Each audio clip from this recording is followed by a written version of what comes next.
This is the Newsload. Hi, I'm Carrie Anne Stevenson, and I'd love to introduce you to Newsload. And today we're interviewing Tyler Morrison. How are you, Tyler? I'm doing great, thanks. How are you? That is an impressive mustache, I must say. Inspired by all the Toronto greats, Wendell Clark, Dave Steeb, you name it. The best in Toronto always have a good mustache. So I was reading your bio, and you roasted the Toronto mayor? Yeah, well, he was on a roast that I did. So it was the roast of Ed the Sock from Much Music. It was his roast, and John Tory was one of the people that was on the dais, so he was roasting Ed the Sock as well. And I wrote a bunch of jokes for John for his set, but also, like, you roast everyone that's on the dais. What did you say specifically about him? Oh, I have no idea, but I wish it was now after he got busted dinging that young intern. That would have been... Also, what is this, an uncensored podcast or Uncensored, say what you will. Okay. No, but yeah, really, I can't recall anything that I said about him. Probably just called him slimy, like all politicians are. Isn't it always funny, the intern, the bright-eyed and, like worshiping, free work, is willing to do anything. Well, it's or are they ambitious and trying to utilize that as a vehicle to get higher up? So it's always two ways. Or not always two ways, but there's two ways to look at it. And it just depends on. I always find the young, sweet girl who just thinks that the world of them, the daddy issues, the admiration, the like, oh my God, you're so powerful. I want to suck your dick, like. Well, why else would you get powerful? Yeah. Well, ideally to make a difference, that. I don't know. I don't have any power. You are one of the rare comedians, though, that is married with children. Yeah. Well, I think there's a lot of comics that are married with children, but yeah, I think it takes them a lot longer. I mean, some of the guys that I know, they got married and had kids. They waited till they were probably my age now. They're like, I'd turn 40 next month. So like all these guys that I was kind of coming up in comedy with underneath them, they're a bit older than I am. And when they were 40, that's when they all kind of got married, and then they had kids shortly after. But yeah, there is an arrested development in the comedy industry, and it's because it also takes so long to make money at it and become successful and have that type of stability that you would want, right? I mean, there's it does take quite a bit of time. So yeah, people do tend to wait a little bit longer, I think. Do your kids think they're in a better position to financially afford that? Oh, for sure. Because kids are expensive. Do they think you're funny? Sorry, what was that? Do your kids think you're funny? Yeah, I guess so. They laugh, but they're funny, or they're ripping me apart all the time. They're the new roast masters. They're the new roast. Oh, that's hilarious. So I accidentally called someone a fucking asshole in traffic the other day, and the kids heard me. So I said, okay, I'll take you out for ice cream. And then we're about to go out for ice cream, and my youngest daughter, she's 5. She goes, Daddy, can you say the F word again so we can get double scoops? Can you get in more trouble so we get rewarded even more? That's wonderful. That's right. Better yet, I'll punch a guy in the head next time. And you guys can have Sundays. Banana splits with frosting. That's amazing. Sprinkles included. Amazing. How does your wife deal with you traveling and such? I mean, it takes its toll a little bit because I am away on weekends, and she's a teacher, so through the week she's working, and then when she's off, then she kind of has 2 kids at the same time, and I'm gone. So there is a little bit of burnout that happens. I try and keep one weekend a month at the off so I can be around. But that's just the way it is. I mean, I've been doing this for 20 years, and she knew what she was getting into. Yeah. Do you have any secrets? Are you romantic and bring her home presents from the road? I mean, I'll take her out to Arby's if she's nice to me. No, I mean, you got to do little things, but you know, you got to space those out. You don't want them getting used to it. After 20 years, she's probably used to it though, yeah? You don't want them to be desensitized to it. Mm. Do you have any fabulous heckling stories? Yeah, I have a few. I mean, I don't know if you see my stand-up special too soon. There's a guy there who was in a wheelchair, and I did a joke about wheelchairs, and he yelled out in the middle of it. And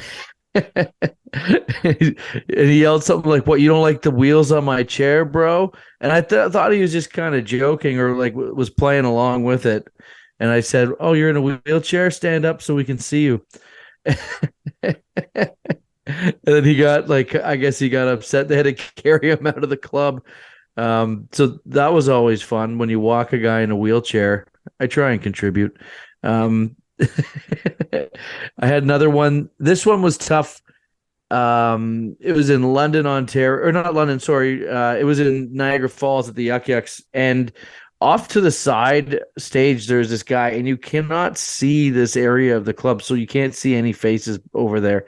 It's a very dark area, and he was heckling the opening act, and it was one of those things where the opening act probably should have pounced on him as early as he could, but he was afraid that he'd derail the show for me. And I don't care. Like, if there's a heckler, destroy them, like get on them, because that's what the crowd wants anyway. That they don't respect that.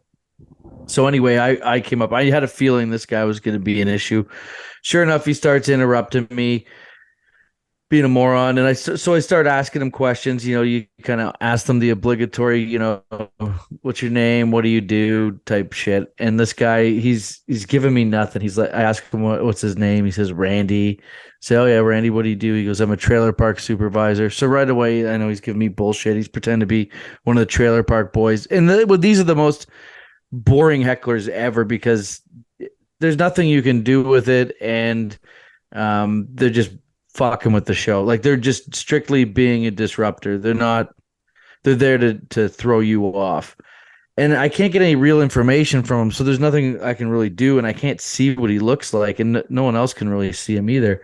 And so I was about to sometimes you got to just call it's a dead end and move back to the material, or it's going to be a waste of everyone's time. And this was getting to the point where it's going to be a waste of everyone's time. But I could tell that the crowd hated this guy, and that if I let him slide, they were going to respect me less. And so now I'm like in a weird position because I don't have any information. I can't see him. So I'm like, okay, I got to go back one more time to this well and figure out how to just destroy this guy. And so I go back and I'm like, who you here with tonight, sir? He's like, my uncle. I'm like, oh, really? No. I go, do you always embarrass the people that you come out with in public? And then I go, who are you here with? He goes, my uncle. I'm like, oh, so that's who molested you. And the place just goes wild. And it's and so right away there, I just go on a run, and I walked them out of the show. Like, they stormed out all upset. It's like, that's what you get. You don't come to the comedy show and get to fuck around with everyone else. These people, they paid to see the act. They didn't pay to watch your fucking dipshit drunk ass, talk back to people. So it was, I mean, people love seeing a heckler get slammed, but they don't, love seeing the show get interrupted for too long. So there's kind of that. And so, and you know what it's like a night out. These people got babysitters probably, and they're in Niagara Falls too. So they're probably down at like the casino, and they've spent money on a good hotel room, and this is their entertainment. And so, yeah, one drunk asshole shouldn't ruin that for everyone. So I don't feel too bad about slamming that guy. Absolutely, absolutely. It's such an ego thing. They go in and they think that they can match you when you've been doing this for 20 years and they've never even grabbed a mic, you know? Oh yeah, it happens. And quite often it's the people that if it's a guy, it's usually the guy who thinks he's the funny guy in the friend group and he's not used to not being the funny guy. All the girls are paying attention to the show and laughing along, and then they get jealous, that type of thing. Or it's a girl who's used to, it's usually a hot chick who's used to the attention being on them, and they can't stand that it's not them for, the 40 minutes to an hour that the show's going on. Yeah, and the hot chick has had so many yes men, so many simps that she doesn't realize that she's actually not funny and the things that she says is actually not interesting. And she's so surprised. She's like, "Oh, because everybody, agrees with me and because they want to sleep with me, but don't agree with me. This is so weird." Oh yeah, it definitely gets the back up and the claws out, the white claws. So you have produced festivals, yes? Yeah. So I produced the Cottage Country Comedy Festival is my festival. We've done that for, I want to say like 15 years. We produced shows in Muskoka and all over.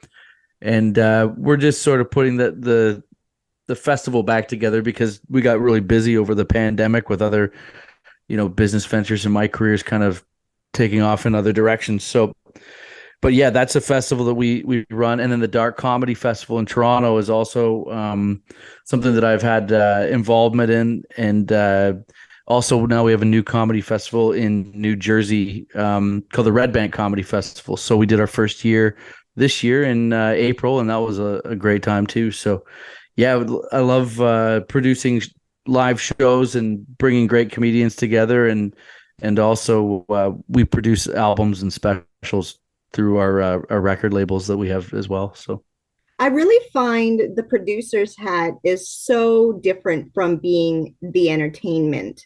When you're just booked to do the show and you have no control over the event, you almost cringe a little when something goes wrong because you've worn the power hat, of being able to fix it and change it. It's very interesting wearing the two hats. Oh yeah, it's stressful if you're doing comedy and producing. So when things are going wrong, it's not the best place to be in. But if you when it all comes together, it's pretty sweet. Especially realizing that production makes more money. Yeah, you definitely you're not giving up your end of it to someone else, right, when you're producing your own stuff. But then at the same end, like, how many times I wish I wasn't good at this shit. I wish I wasn't good at the business side so I could just be in cruise control and just do the comedy part too, right? So it's it's kind of a coin toss. But if you are good at that stuff, at the other side, the business side of comedy, it's in the long run, I think it's a good thing for you. And it's great to be able to sit back and go in cruise control every once in a while. Oh, totally. It's nice when you get a cherry gig where you just get to show up and go up, right? Yeah. And free drinks. Oh yeah, that's always a perk. When you have to pay for your own drinks, they're not as tasty. Yeah, you got to savor them a little more though. So, you have worked with some impressive people in your career. Andrew Schultz, Scott Thompson from Kids in the Hall, K. Trevor Wilson from Letterkenny, Ron Jeremy, Gilbert Godfrey, Big J. Okerson. I'm a big fan of him. Is there any celebrity that you've worked with that you were just starstruck? That's a good question. I mean, I got to say, I just did the roast of Ric Flair, and Ric Flair. Yeah, that say Ric Flair. I was kind of starstruck. He was really cool, but he's a big deal. It's a different level of celebrity than some of the roasts I've done. Some of the roasts I've done were you get those like tier 2 type, guys on there. Like, I mean, Ron Jeremy, like given what's happening with him now, but even at the time, no, we didn't know about that. But like at the time, it was like, yeah, Ron's just he's still a bag of shit.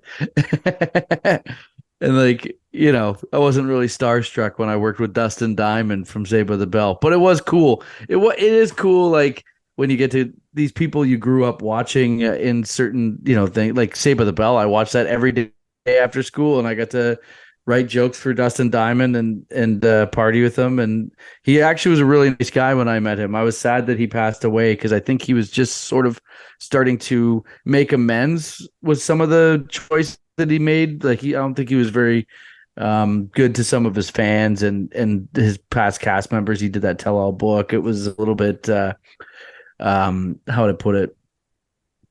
He was saying some reckless shit about people, and some of it probably not true, to sell some books. And when I know I had heard that he was like making amends with like past with his former co-stars before he passed away. And the guy that I met though was a sweetheart. He was really cool and humble about it all. And you like to see people when they're like that, as opposed to the assholes that it's real easy to run into those fucking people.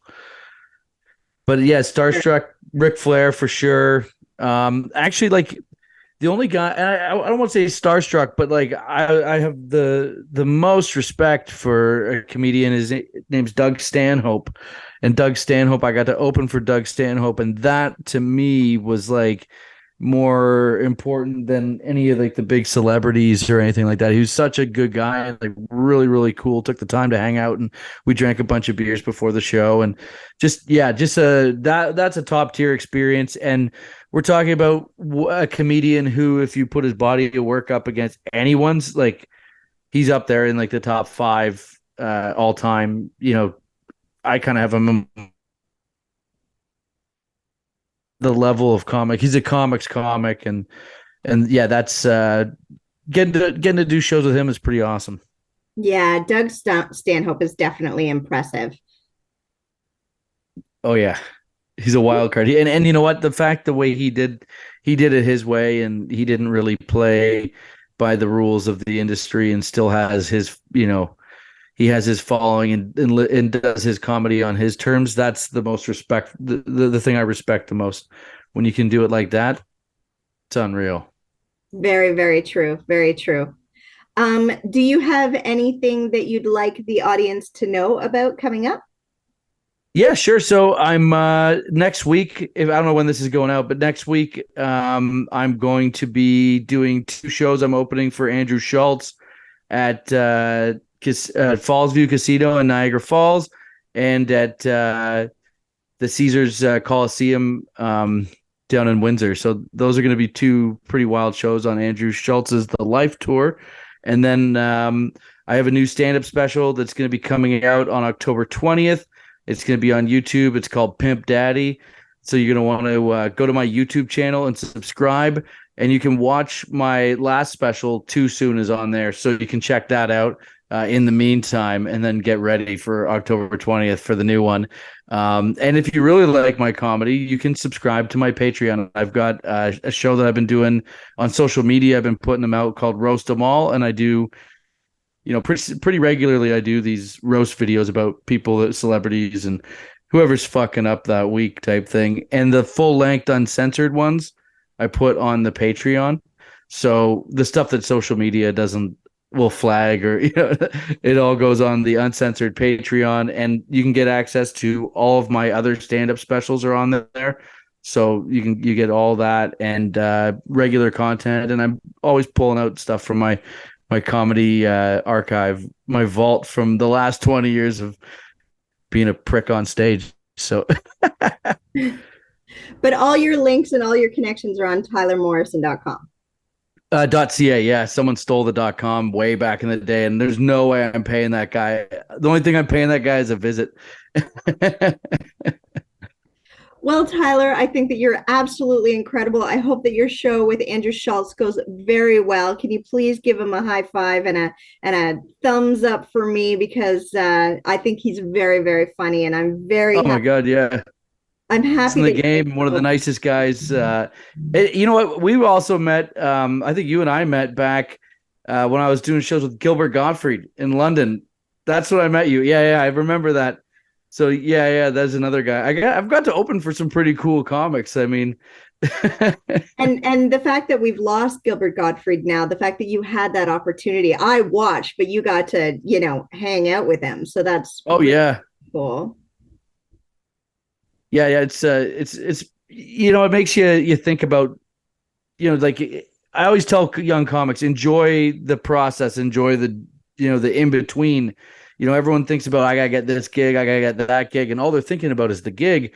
But it's like, if you're not enjoying the process, right from writing the joke to trying it out and getting it, perfecting it, to hang out with all the comics and the camaraderie, if you're not enjoying that, what are you doing this for? Because if you ask anyone why they got into comedy, they usually say because they want to go on stage and say some crazy shit that you're not allowed to say in the real world, and have fun making their friends laugh and hanging out with their buddies, being funny. Well, that's what this is. And I think so many people do lose sight of it once we get into this little rat race, as it is. So yeah, like the fact that I, sometimes I sit back and I look and I'm like, wow, I've had a pretty cool career. You may not have fame or whatever, but that's all lightning in a bottle type stuff, or it's developed over time. So if you stay the course and you enjoy it and you just put the work in, good things happen. And that's sort of, the sum of all parts is starting to come together. Absolutely. And being able to have that moment, being able to have been with Gilbert Gottfried. I talk with comics who, performed with Robin Williams, and being able to have those moments because they're no longer with us. It's precious and it's beautiful. And the fact that we have a rare gift of being able to make people laugh is wonderful. Yeah, no, I'm glad I had the moment with Gilbert, because he still owed me $15 when he died. So that cheap prick. That's amazing. That's amazing. Well, if you can say one last thing, if you can say it loud, say it proud. I love Newsload. It's called Newsload? Yes. Okay. I love Newsload. Thank you, Tyler, and I hope you have a great night, eh? Yeah, you too. Thanks, Carrie Anne. Have a good one. Bye. This is the Newsload.